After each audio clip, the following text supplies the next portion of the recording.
এই দুনিয়াতে আল্লাহ রাব্বুল আলামিন দিয়ে দেবে। সকলে সুবহানাল্লাহ।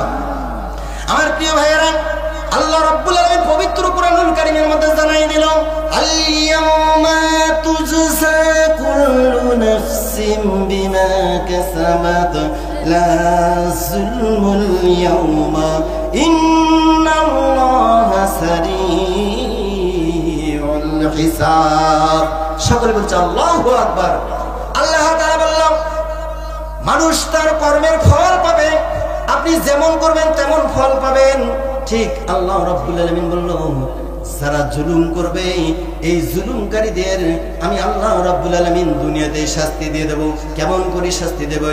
নমরুদকে আল্লাহ তাআলা জুতা পিটা করে পৃথিবীর থেকে তাকে তাড়িয়ে দিয়েছে। কথা বলেন ঠিক কিনা? ফেরাউনকে পানিতে চুবে আল্লাহ রাব্বুল আলামিন গোটা ইতিহাস করে দিল। ফেরাউন জুলুম করেছে, টিকতে পারে নাই। আমার প্রিয় ভাইয়েরা, তাহলে নমরুদ জুলুম করলো, ফেরাউন জুলুম করলো, টিকতে পারছে? মুসলমান একটু কথা বলেন, টিকতে পারছে? তাহলে আমরা তো এখান থেকে বুঝতে পারতেছি নমরুদ জুলুম করে সে টিকতে পারলো না, ফেরাউন জুলুম করে সে টিকতে পারলো না। আমার প্রিয় ভাইয়েরা, একই অবস্থায় এই বাংলাদেশে যারা 15টি বৎসর যারা রাজত্ব করলো, রাজত্ব করার পর মুসলমানদের উপর রিস্টিভ রুলার চালালো, আলেম ওলামাদেরকে নির্দোষে ফাঁসি দিল, আলেম ওলামাদেরকে কারাগারে পাঠালো। এই জুলুম করার জায়গা এই বাংলার জমিনে হয়নি। কথা বলেন ঠিক কিনা? রাসূল সাল্লাল্লাহু আলাইহি সাল্লাম বলল দুইটা জিনিসের রেজাল্ট দুনিয়াতে। কিসে বলেন তো দেখি? দুইটা জিনিসের রেজাল্ট কখন? দুনিয়াতেই হবে। আর বাস্তবতা আমরা এটাও দেখলাম, এরা 15টি বছর রাজত্ব করে আল্লাহ কোরআনের পাখিগুলোকে হত্যা করলো। আমার প্রিয় ভাইয়েরা, এই 15 বছরে বাংলাদেশ থেকে আমরা যেই কয়জন নক্ষত্রকে হারাইছি, 11 জন আলেমকে। কতজন বলেন তো দেখি? 11 জন আলেমকে আমরা হারিয়ে ফেলছি। তার মধ্যে যার কথা না বললেই চলে না, তিনি হচ্ছে আমাদের কোরআনের পাখি আল্লামা দিলওয়ার হোসেন সাইদি। আমরা তো বলবো তুমি তোমার শাসন আমলে 53 বছর যখন তোমার হয়ে গেল, যুদ্ধ অপরাধী যারা ছিল তাদের তুমি ফাঁসির কার্যকর করেছো। কথা বলেন ঠিক কিনা? আমরা বলতে চাই আল্লাহর কোরআন দিয়ে যদি রাজ কায়েম হয়ে যায়, আমরা বলবো 53 বছর নয়, 153 বছর হলেও আমরা এই বাংলার জমিনে এই সমস্ত নাস্তিকের বাচ্চাদেরকে নিয়ে এসে আমরা বাইতুল মুকাররমের সামনে এটাকে ফাঁসি কার্যকর করবো। কথা বলেন ঠিক কিনা? কারা কারা রাজি আছে? তো হাত তুলে আমার আল্লাহ তাআলাকে দেখান।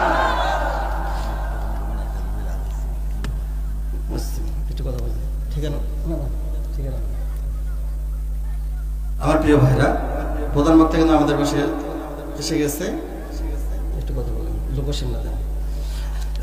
তাহলে রাসূল সাল্লাল্লাহু আলাইহি সাল্লাম তিনি বলল যে যারা জুলুম করে তাদের শাস্তি কোথায় বলেন তো? দুনিয়াতে শাস্তি। আমরা তো দেখতে পারলাম কি পারি নাই? আমার প্রিয় ভাইরা, তারা একটি কথা আমাদেরকে মেসেজ দিয়েছিল যে যারা পাকিস্তানের রাজাকার তারা বাংলার জমিনে থাকতে পারবে না। আজকে আমরা আলেম ওলামা সিদ্ধান্ত নিয়েছি যারা ভারতের দালালি করে তাদেরও জায়গা বাংলার জমিনে হবে না। আচ্ছা বলেন তো দেখি কোনটা সঠিক হয়েছে? বলেন। যেটা আলেম ওলামার কথাগুলো বলেছিল সেটাই সঠিক হয়ে গেছে, কিন্তু ওরা যেটা বলছে এটা কখনো সম্ভব হয়েছে না। আমরা তো বলছি যারা পাকিস্তানের রাজাকার এদেরকে বলছিল বাংলার জমিনে ঠাঁই হবে না। এই পাকিস্তানের রাজাকাররা বাংলার জমিনে এখনো রাজত্ব করেছে। আর যারা তোমরা ভারতের দালালি করেছো, তোমাদের জায়গা বাংলার জমিনে হয় নাই, তোমাদের জায়গা হয়েছে এই দালাবাবুদের দেশ। কথা বলেন ঠিক কিনা? আমার প্রিয় ভাইয়েরা, আসুন আমরা কারো কোনো বিরোধিতা করতে চাই না। আমরা কারো কোনো বিরোধিতা করতে চাই না। মাঝে একটি গান ভাইরাল হয়ে গেছে। কি হয়েছে বলেন তো দেখি?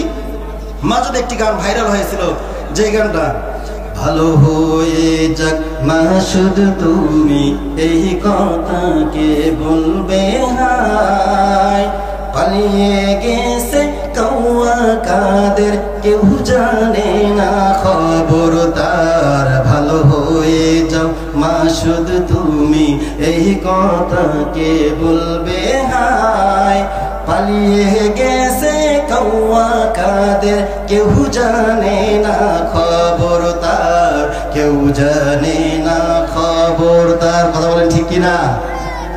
যাই হোক, আমাদের প্রধান অতিথি এসেছে, সভাপতি সাহেব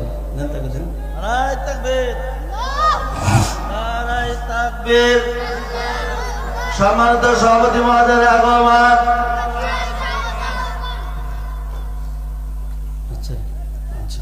যাই হোক আমার প্রিয় ভাইরা, তাহলে আপনাদেরকে যে আলোচনাটা উপহার দিতে যাচ্ছি, হযরত ওমর রাদিয়াল্লাহু তাআলা আনহু যিনি রাষ্ট্র পরিচালনা করতেছে, ওই সময়ের মধ্যে দুইজন গর্ভবতী মহিলা, মনে আছে আপনাদের? দুইজন গর্ভবতী মহিলা তারা কি করলো? বাচ্চা প্রসব করবো অন্ধকারের ভিতরে। এই এক মহিলা বলতেছে ছেলে বাচ্চারা আমার, আর এক মহিলা বলতেছে ছেলে বাচ্চারা আমার, মেয়ে বাচ্চারা কার? আল্লাহর কোরআন থেকে ইনশাআল্লাহ সমাধান দেব আমার প্রিয় ভাইরা। তাহলে এই বাচ্চা দুইটাকে নিয়ে ওই মহিলা দুইটা সিদ্ধান্ত উপনীত হয়ে গেল যে আমরা বরং ঝগড়া না করে দুই বোন মিলেই আমরা ওমরের দরবারে যাই, ওখান থেকে আমরা কোরআন থেকে সমাধান নেই যে আসলে বাচ্চা ছেলে বাচ্চারা কার, মেয়ে বাচ্চারা কার। আমার প্রিয় ভাইয়েরা, ঠিক একই অবস্থা হয়ে গেল। ওমরের শাসন আমলে তারা দুইটাই বাচ্চা নিয়ে ওমরের দরবারে হাজির হয়ে গেল। আমার প্রিয় ভাইয়েরা, হাজির হয়ে তারা বলতেছে, ও আমিরুল মুমিনিন, খলিফাতুল মুসলিমিন, আপনি তো বলেন সব সমস্যার সমাধান দিতে পারে শুধুমাত্র কেবলমাত্র আল্লাহর কোরআন। এই কথাটা আমরা দুজনে বিশ্বাস করি, কিন্তু আমরা পাহাড়ের পাদদেশে যাইতে গিয়ে দুইজন মহিলা গর্ভবতী ছিলাম।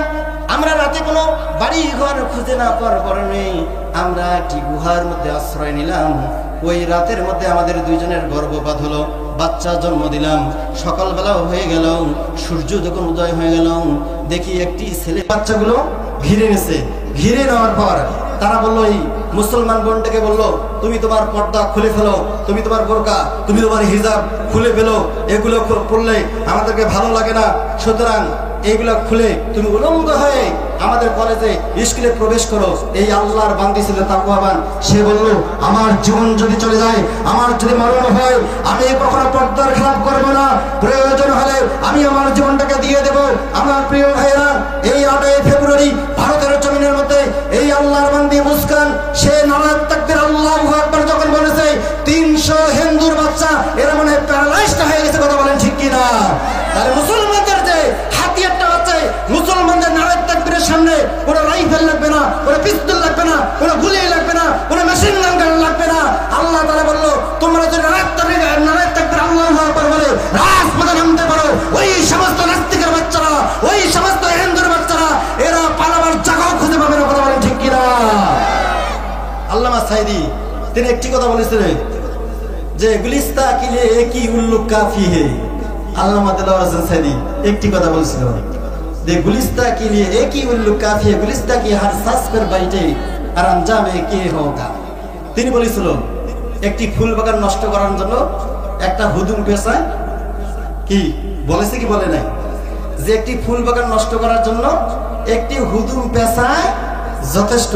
কথাটা কি বলেছে কি বলে নাই? আমার প্রিয় ভাইয়েরা, যখন ইউসুফ আলাইহিস সালামকে দেখলেন যে বাকি ভাইগুলো 11 ভাই ছিল, তারা দেখতেছে হযরত ইউসুফ আলাইহিস সালামকে তার বাবা বেশি আদর করে। কি করে বলেন তো দেখি? বেশি আদর করে। এখানে একটা শিক্ষণীয় বিষয় আছে। আদর করার কারণে বাকি যে ভাইগুলো আছে তাদের মনের মধ্যে কি শুরু হয়েছে বলেন তো? হিংসা শুরু হয়ে গেছে, যে এটা আসলে মানার মতো নয়। 11 ভাই একটা পরিকল্পনা করলো, বুদ্ধি করলো যে ইউসুফকে কিভাবে হত্যা করা যায়। তারা জঙ্গলে নিয়ে গেল, নিয়ে যাওয়ার পর একটি কূপের মধ্যে কি করলো, ফেলাই দিল। ফেলে দিয়ে তারা ভাবলো যে আজ থেকে হযরত ইউসুফ আজ থেকে দুনিয়া থেকে বিদায়, দেখি বাবা কাকে আদর করে বেশি। এটা হয়েছে কি? আপনার ইতিহাস জানেন তো? এটা জানেন না আমার প্রিয় ভাইরা? তাহলে 11 ভাই কি পরিকল্পনা করলো? ইউসুফ আজ থেকে শেষ হয়ে গেল, কুয়াতে পড়ে গেল, মৃত্যু হয়ে যাবে, শেষ হয়ে গেল। এটা 11 ভাই এসে বাড়িতে এটা বললো যে ইউসুফকে বাগে খেয়ে ফেলছে, বাবা ইউসুফ আর নাই। আমার প্রিয় ভাইরা, আচ্ছা বলেন, যে আল্লাহ রাব্বুল আলামিন আপনাকে আমাকে ভালোবেসে কোরআনের ময়দানে কবুল করেছে, সেই আল্লাহ ওই জায়গায় ছিল কি ছিল না? ছিল না? আমার প্রিয় ভাইরা, আজ থেকে শুরু করে নিয়ে 1500 বছর আগেও এই কোরআনে কত পারা ছিল বলেন তো দেখি? 30 পারা। কত পারা ছিল? 30 পারা। এই কোরআনের মধ্যে সূরা ছিল 114টি। এখনো আছে কিনা? আছে কিনা? কিয়ামত পর্যন্ত থাকবে কিনা? আমার প্রিয় ভাইরা, এটাই যদি বাস্তব হয়ে যায়, তাহলে আমরা যে মেসেজটা দিচ্ছি, এই কোরআনের আইন যখন আপনি বাস্তবায়ন করতে যাবেন, ওই সময়ের মধ্যে হযরত ইউসুফ আলাইহিস সালামকে যেমন 11 ভাই ষড়যন্ত্র করে মারার পরিকল্পনা করেছে, কিন্তু আল্লাহ তাআলা বলতেছে আমি তো হচ্ছি হায়াতের মালিক। কথা বলেন ঠিক কিনা? ইউসুফ আলাইহিস সালামকে তারা আল্লাহ রাব্বুল আলামিন রাষ্ট্রের নায়ক বানিয়ে দিয়েছে। সকলে সুবহানাল্লাহ। পক্ষান্তরে তার ভাইরা ভাবছিল ইউসুফ শেষ। কি বলেন তো? ইউসুফ শেষ হয়ে গেছে। আমার ভাইয়েরা, এটা কথা বলার একটাই উদ্দেশ্য, আমরা যখন নারায়ে তাকবীর আল্লাহু আকবার বলি, এই সমস্ত বাংলার কিছু কিছু মুসলমান আছে, এরা বললো নারায়ে তাকবীর আল্লাহু আকবার, এটা হচ্ছে জামাতের, কি বলেছিল বলেন তো দেখি, এটা হচ্ছে জামাতের তাকবীর, আমরা এটা মানতে রাজি নয়, সুতরাং এটাকে বরখাস্ত করতে হবে। আচ্ছা আমার প্রিয় ভাইরা, যারা বলেছিল তারা কি আছে এই বাংলার জমিনে এখনো আছে? আছে? কারা আছে? যারা নারায়ে তাকবীর আল্লাহু আকবার বলেছে তারাই কিন্তু এখনো টিকে আছে, কথা বলেন ঠিক কিনা? আমার ভাইরা, এরা শুধু নারায়ে তাকবীর আল্লাহু আকবারকে নিষিদ্ধ করে নাই। আমার প্রিয় ভাইরা, যারা জামাত করেছে, যারা ইসলামী আন্দোলন করার সিদ্ধান্ত করেছে, এই দলগুলোকে তারা নিবন্ধন বাতিল করে দিয়েছে, কথা বলেন ঠিক কিনা? ঠিক একই অবস্থায় 11 ভাই যেমন তারা করেছিল, আমরা ইউসুফকে মৃত্যুদণ্ড দিয়েছি, ইউসুফ হত্যা হয়ে গেছে, ইউসুফ আর ফিরে আসবে না। আমার প্রিয় ভাইয়েরা, তেমনি করে বাংলাদেশে যারা জামাতে ইসলাম করেছিল, এরা বলেছিল জামাতে ইসলাম নিষিদ্ধ করা হোক, শুধু নিষিদ্ধ নয়, এদের নিবন্ধন বাতিল, এদের প্রতীকও বাতিল করে দিয়েছে, কথা বলেন ঠিক কিনা? কিন্তু আল্লাহ তাআলা বলল, আমি আল্লাহ রাব্বুল আলামিন এদেরকে আবার ক্ষমতা দিয়ে দেব, সকলে সুবহানাল্লাহ। বাংলাদেশের মধ্যে যখন নির্যাতনের স্টিম রোলারগুলো বেশি চালানো হচ্ছে, মুসলমানদের উপর আক্রমণের স্টিম রোলার চালানো হচ্ছে, আমার প্রিয় ভাইয়েরা, এই সময় গোটা বাংলার মুসলমান আমরা ঐক্যবদ্ধ হয়ে বললাম তোমাকে পদত্যাগ করতে হবে। কি বলেছিলাম? আমরা শুধু বলছি কিন্তু পদত্যাগ, আমরা কিন্তু বলি নাই যে আপনি দেশ থেকে পালিয়ে যান, এটা বলছি? আমার ভাইয়েরা বুঝতে হবে, আমরা কি বলছি যে আপনি পালিয়ে যান? হ্যাঁ, এটা বলছি? আমরা বলছি এই যে সারও আছে এখানে, উনিও কিন্তু একটা দাবি করছে যে আপনি পদত্যাগ করেন, তারা সুন্দর কথা না? উনি যদি সুন্দর করে আসি এটা জমা দেয়, আমি এখন থেকে পদত্যাগ, আর কোনো সমস্যা হয়তো? সমস্যা হয়তো? আমি যখন এবারে হজে গেলাম, প্লেনে যখন চড়ছি, তখন দেখি এই যে বাংলাদেশের যে একটা চিত্র, উপর থেকে দেখা যায় বাংলাদেশটা এতটুক, কতটুক বলেন তো দেখি? এতটুক, মানে উপর থেকে দৃশ্য যেটা দেখা যায়, কিন্তু এখন যদি আপনি এই কর্নারে দাঁড়িয়ে দেখেন, বাংলাদেশকে আসলে এতটুক না। আল্লাহ তাআলা বলল, ও আমার গোলামেরা, তোমরা তো জানো নাই এই 15টি বছরে যেই প্যাসিসে হাসিনা বাংলাদেশের আলেম ওলামাদের উপর যেই রকম নির্যাতন করেছে, যেই রকম আলেম ওলামাদের উপর তারা কি করছে, নির্যাতনের স্টিম রোলার চালাইছে, আমি আল্লাহ রাব্বুল আলামিন তাকে পদত্যাগ, এটা আমি মানতে রাজি নয়। তোমরা তো আমার কাছে চাইতে পারো নাই, সুতরাং তোমরা দাবি করেছো শেখ হাসিনাকে পদত্যাগ করতে হবে, আমি আল্লাহ তোমার এই কথার বরখাস্ত করতে পারি নাই, কারণ আমি আল্লাহ রাব্বুল আলামিন উপর থেকে দেখছি এই হাসিনা বাংলার জমিনে আলেমদের উপর যেরকম নির্যাতন করেছে, সুতরাং একে পদত্যাগ করতে হবে, এটা আমি আল্লাহ মানতে পারি না, বরঞ্চ একে দেশ ত্যাগ করতে হবে। কোনটা বাস্তব হয়ে গেছে কথা বলেন তো দেখি? আল্লাহর কথাটাই বাস্তব হয়েছে। আমরা তো বাংলাদেশের মানুষ, এই যে স্যার বিএনপি করে, তিনিও বলেছে যে পদত্যাগ করো, কি করো, এই জায়গায় যে শব্দটা আসবে তার জানাতে হবে উলু উলু শব্দ দিয়ে, কথা বলেন ঠিক কিনা? 15টি বছর আমরা দেখেছি বিএনপি নেতা কর্মীদেরকে যেভাবে আক্রমণ করা হয়েছে, তার চাইতে 100 গুণে যারা কোরআনের হক কথা বলে মাঠে ময়দানে করেছে, তাদের উপর 100 ভাগ তারা কি করছে, নির্যাতনের স্টিম রোলার চালাইছে, কথা বলেন ঠিক কিনা? আপনি জেলখানার মধ্যে যা দেখবেন শুধু আলেম ওলামা, বড় বড় আল্লাহর কোরআনের যেগুলো আলেম, তারাই শুধু জেলখানার মধ্যে, আর যারা নেতাকর্মীগুলো আছে তাদের সংখ্যা কম। সবচেয়ে বেশি কারা বলেন তো দেখি? আলেম ওলামা। আমরা এটা মানতে রাজি আছি না। আমার প্রিয় ভাইয়েরা, আল্লাহর নবী বিশ্ব নবী জনাবে মুহাম্মদ রাসূলুল্লাহ সাল্লাল্লাহু আলাইহি ওয়াসাল্লাম বললেন, ও চৌধুরীর হাটের মানুষ, এই কনকনা শীতের মাঝে তোমরা যে কোরআন শুনতেছো, এর ফজিলতটা কি, এর লাভটা কি শোনার দরকার আছে কিনা? আমার প্রিয় ভাইয়েরা, আল্লাহ তাআলা এই চৌধুরীর হাটের মানুষ থেকে শুরু করে নিয়ে যতগুলো পৃথিবীর মধ্যে মানুষ আছে, আল্লাহ রাব্বুল আলামিন গোটা বিশ্ববাসীর জন্য একটা মেসেজ দিল। সেই মেসেজটা আল্লাহ তাআলা পবিত্র কোরআনুল কারীমের মধ্যে বলল, যারা কষ্ট করে রাত জেগে জেগে কোরআন শুনে, আমি আল্লাহ রাব্বুল আলামিন এই বান্দাদের জন্য একটা উপহার পাঠাই দিচ্ছি। সকলে বলে সুবহানাল্লাহ। আল্লাহর কোরআনকে বলল, ও আল্লাহর কোরআন, আল্লাহ রাব্বুল আলামিন এই শীতের মধ্যে আমরা কোরআন শোনার জন্য আসছি, আল্লাহ তাআলা কি উপহারটা আমাদেরকে দিয়ে দিচ্ছে? আমার প্রিয় ভাইরা, আল্লাহর কোরআন সাথে সাথে আনসার দিয়ে দিল, মান জাবিল হাসানাতি ফালাহু আশারু আমসালিহা। সকলে বলছি আল্লাহু আকবার। আল্লাহর কোরআন বলল, ও আল্লাহর বান্দারা, ও আল্লাহর গোলামেরা, টেনশনের কোনো কারণ নাই, যেই জায়গায় বসে তোমরা কোরআন শুনতেছো ওই জায়গায় তুমি যদি একটি অক্ষর শুনো, কয়টি অক্ষর বলেন তো দেখি? একটি অক্ষর যদি তোমার কণ্ঠকহরে যদি তুমি শুনো, তোমার হৃদয়ে যদি একটি অক্ষর লেগে যায়, আল্লাহ তাআলা এই মুহূর্তে জানাই দিল মান জাআ বিল হাসানাতি ফালাহু আশারু বলতে 10, বলেন তো দেখি কয়? 10। তার মানে আল্লাহ তাআলা বললেন যেই বান্দাগুলো রাতের ঘুম হারাম করে দিয়ে লেপ্তশক্তি লাথি মেরে কোরআন শোনার জন্য আসলো, আমি আল্লাহ রাব্বুল আলামিন এই বান্দাদের আমলনামায় একটি অক্ষরের পরিবর্তে আমি আল্লাহ তাআলা 10টি করে নেকি তার আমলনামার মধ্যে দিয়ে দিলাম। সকলে বলি সুবহানাল্লাহ। তাহলে আপনারা কি ঠকে গেছেন? ঠকে গেছেন না? যেই সমস্ত ভাইয়েরা এরা কি রাস্তায় ঘুরে বেড়াচ্ছে, তাহলে কি ওরা আপনার মতো এইরকম 10টি নাকি পাবে কি? কোশ্চেনকালেও সম্ভব নয়।